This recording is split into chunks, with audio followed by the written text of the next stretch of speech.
It's already my third day here in Bangkok at papuntang Khao Road ako ngayon. Lapit lang din niya sa guest house kaya nilakad ko na lang para doon na ako mag-lunch. Hindi pala lahat dito bukas pag umaga pero naghanap pa rin ako ng may nagsiserve ng pad thai. Tchadan! Chicken pad thai na may peanut spice. Ito nga pala yung in-order ko. First time kong kumain. Masarap nga pala. Tapos bumili na rin ako sa labas ng bestseller nilang Pure Mango Shake. Kabubukas pa lang nila, itong si kuya nga nagsimula pa lang maglinis.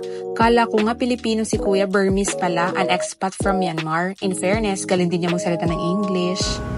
Katapos kong kumain, naisipan kong mag-bus papuntang Platinum Mall. Kala ko mahal yung pamasahe, 8 baht lang hiningi sa akin. Ilang minutes lang din yung inabot ng biyahe. At ito na nga, tatawirin ko muna yung footbridge bago ako makarating ng mall.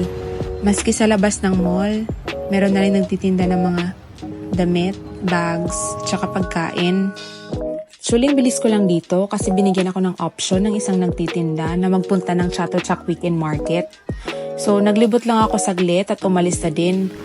Kung nagtry ako mag-bus kanina, ngayon naman sinubukan ko mag-grab bike. Medyo malayo din yung distance from Platinum Mall to Chatuchak Weekend Market. So ito na nga, nakarating na ako at sa gate 21 ako binaba. This is Thailand's largest market. Late ko na nalaman na divided pala siya into 30 sections tapos 8,000 stalls. During Saturdays and Sundays, bukas sila from 9 a.m. to 6 p.m. You may try to bargain. Usually naman yung vendors nagbibigay sila ng extra 10% to 15% discount if bibili ka ng 3 items and above. Dahil nga sa large market size, hindi madaling magpalipat-lipat from one stall to another. At dahil maikli nga lang yung oras ko, iniwasan ko na magsayang. Kaya hindi na ako nagpabalik-balik. Napagod na nga ako sa kakalakad. Kaya trinay ko na itong coconut smoothie. Parang ang sarap.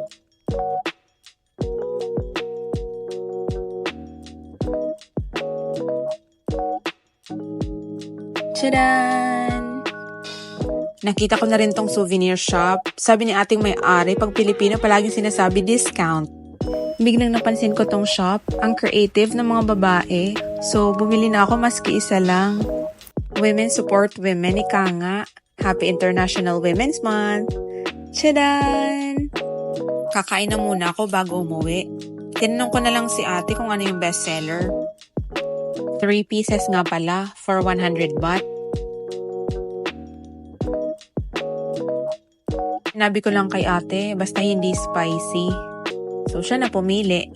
Bumili na rin ako sa katabi niya ng mixed fruits at watermelon shake. So ito na nga yung dinner ko. Wait lang, bibili pa pala ako ng rice. Yung flavors nga pala, chicken with cheese, chicken barbecue, and classic chicken.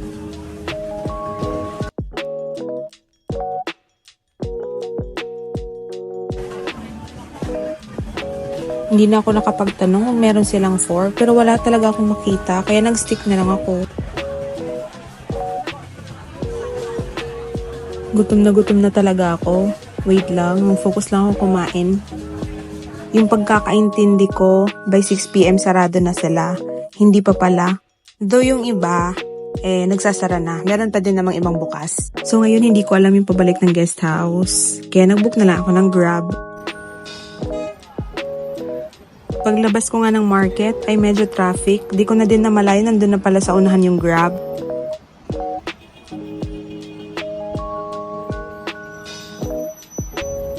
Kuya, pasensya na kung nag-antay ka. Pero salamat talaga. Day 4, exactly my last day here in Bangkok. Unahin ko nang puntahan itong Wat Buwaniwet Vihara or Wat Buwan for short. It is a first-class royal temple in Bangkok's Peranakan district, an important center for Thai Theravada Buddhism, in particular the school of Dhammayat Nikaya. The architecture is a mixture of Thai and Chinese. The temple was built during 1824 to 1832 during the reign of King Rama III. May napansin lang din ako yung mga nakaputi. Di ko lang sure if may gathering sila dito or event na magaganap.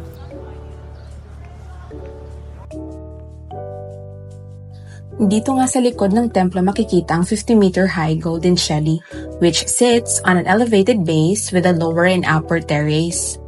It is the most important structure of the temple since it enshrines sacred relics. Pag-aakyat ka, kailangan munang hubarin yung footwear mo sa baba. Good thing, this is open to public and walang babayarang entrance fee. Ganito nga talaga siguro pag umaga, wala pa masyadong tao. Ang aliwalas lang din tingnan, kaya naisipan ko na muna ding umupo saglit.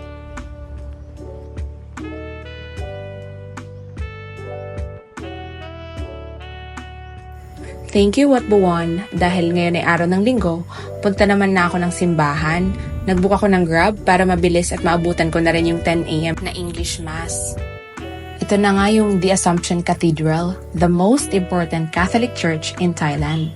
It was founded by French missionaries, and Father Pascal had the church built in 1821.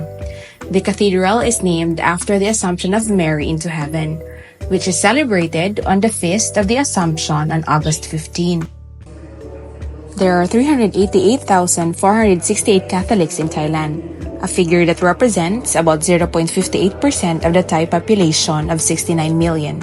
Pagpasok ko nga ay puno na yung simbahan, pero nakita ako ng isang church member at pinaupo niya ako dito banda. Halos lahat ata ng nasa loob ng simbahan ay halo-halong locals, expats at foreigners. Syempre kasama na ako. Natapos na yung mass, ay sinulit ko din yung maikling pagkakataon para magdasal at magpasalamat sa Diyos. Habang naglalakad nga ako ay nakita ko itong nagbebenta ng street foods. Kaya huminto na muna ako dito at kumain. Tinanong ko na lang din yung may-ari kung pwede dito ko na lang din kainin.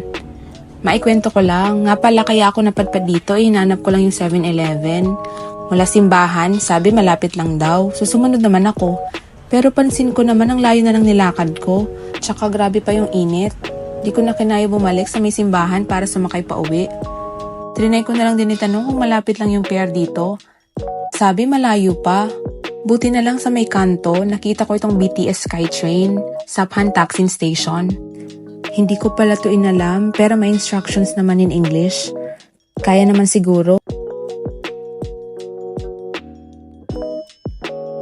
Hinanap ko lang kung saan una akong bababa, tapos pinindot ko na. Yun, nag-reflect na din kung magkano yung babayaran ko. Wait lang, kukuha lang ko ng coins. Ayun, nabuo ko na yung 32 baht.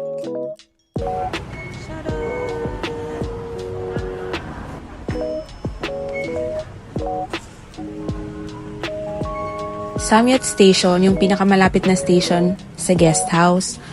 Since walang direct line from here, mag-change na lang ako from BTS Saladaeng to MRT Silam Station. BTS and MRT are two mass rapid transit systems serving the Bangkok metropolitan region in Thailand. The BTS is above ground with 62 stations, while the MRT is below ground with 54 stations. Dumating na nga yung BTS Skytrain.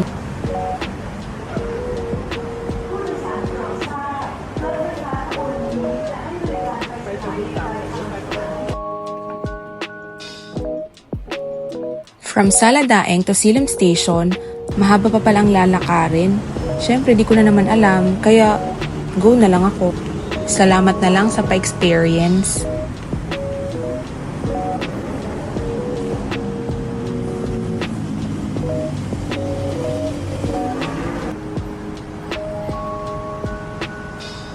Ay, salamat. Tas bababa na ako dun sa may unahan. Nakarating na din ako ng MRT Silam Station. Dito ngayon may nakita akong nag-a-assist, so nagpatulong na lang ako. Di ko kasi alam kung masusuklian ako if paper bill na wala sa listahan yung i-insert ko.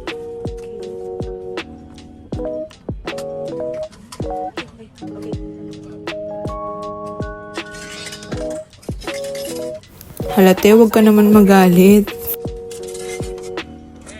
Tchadan! Kung kanina BTS card yung i-dispense, dito naman sa MRT black token. Sakto pagbaba ko, dito na pala yung tren. Ito na nga yung pagkakamali kanina. Ngayon ko lang din nalaman yung token ay hanggang Samyan lang. Tas Samyot ako bumaba. So ayun, pinagbayad na lang ako ng kulang. Parang gusto ko pa nga mag-explain pero wag na lang, mas mahirap ata. Mahal yung tuk-tuk ride sa labas ng station kaya nag-bolt na lang ako. Tapos muntik pa akong mascam ni kuya.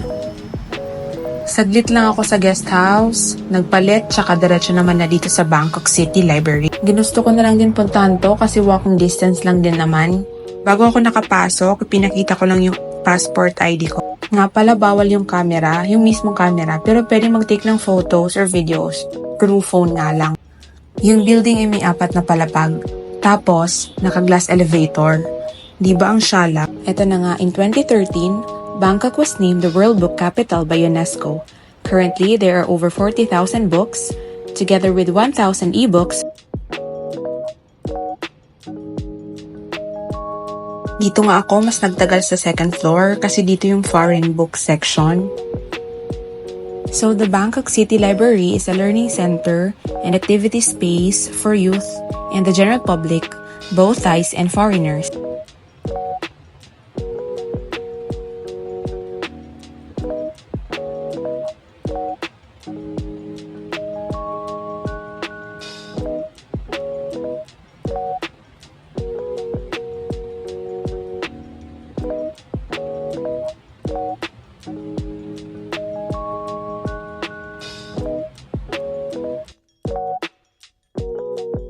Grabe sa dami ng libro, hindi ko na alam kung alin yung babasahin ko.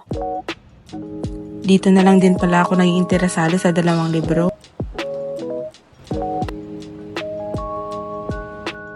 Dito nga din pala sa second floor ay may multi-purpose event space and study room sila. So ito naman yung uppermost level. This area houses an exhibition about King Rama IX. Also, this is a zone for interesting royal writings, honor books, Thai royal family and royal initiatives, as well as rare publications donated by foreign embassies. After my tour sa Bangkok City Library, bumalik ako ng Khao San Road. Sakto, magsa-sunset na pala at ilang oras na lang aalis na ako. So, dinaanan ko yung 7-Eleven tapos bumili ako ng kape. Dito natawa naman ako sa sarili ko. Pasensya, hindi ko talaga alam ba't natatakot ako sa yellow. Parang naiinis na si kuya sa gilid. Tapos sabay ko na lang binili itong sandwich.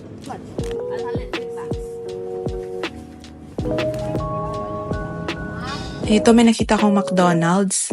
Tapos yung statue, tinutukan ko talaga. Tinignan ko kung nakakatakot nga. Yun kasi yung sabi ng iba. Anyway, uwi na nga pala ako kasi magpapamasahe pa ako. Tchadan! Mabilisan lang. Inanghuli ko talaga tong Thai massage. So, okay na ako. Ready na akong umuwi. Bye!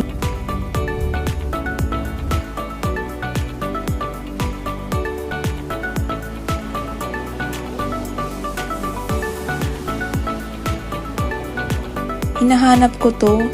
Nandito lang pala sa departure makikita.